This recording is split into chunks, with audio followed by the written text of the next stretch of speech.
എപ്പോഴെങ്കിലും ചിന്തിച്ചിട്ടുണ്ടോ ഒരു വലിയ സാമ്രാജ്യം കെട്ടിപ്പടുക്കാൻ ഒരാൾക്ക് എന്തൊക്കെ ചെയ്യേണ്ടിവരും? അധികാരം നേടാൻ വേണ്ടി അവർ ഏതറ്റം വരെ പോകും? പ്രപഞ്ചം മുഴുവൻ കീഴടക്കുക എന്ന വലിയ ലക്ഷ്യത്തിലേക്ക് ഇറങ്ങുന്നതിനു മുൻപ് രാവണന് ഒരു കാര്യം അത്യാവശ്യമായിരുന്നു. തന്റെ പ്രവർത്തനങ്ങൾക്കെല്ലാം ഒരു ഹെഡ് ക്വാർട്ടേഴ്സ്. ഏതൊരു വലിയ രാജാവിനും ശക്തമായൊരു തലസ്ഥാനം വേണമല്ലോ അല്ലേ? രാവണന്റെ കാര്യവും വ്യത്യസ്തമായിരുന്നില്ല. അദ്ദേഹത്തിന് വേണ്ടത് ആർക്കും തൊടാൻ പോലും പറ്റാത്ത അതിഗംഭീരമായൊരു നഗരമായിരുന്നു. അങ്ങനെയാണ് രാവണന്റെ കണ്ണുകൾ ആ ഒരൊറ്റ നഗരത്തിലുടക്കുന്നത്, ലങ്ക. അപ്പോ എന്തായിരുന്നു ഈ ലങ്കയുടെ പ്രത്യേകത? വെറുമൊരു ദ്വീപായിരുന്നു അത്? അല്ല.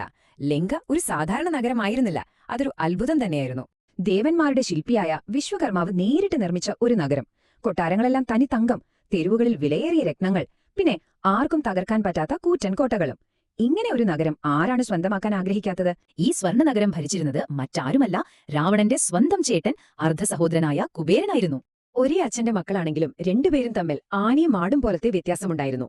ഒരു വശത്ത് സമ്പത്തിന്റെ ദേവനും ലങ്കയുടെ യഥാർത്ഥ അവകാശിയുമായ കുബേരൻ, മറുവശത്ത് അടങ്ങാത്ത ആഗ്രഹങ്ങളും തീരാത്ത പോരാട്ടവീര്യവുമായി വന്ന രാവണൻ.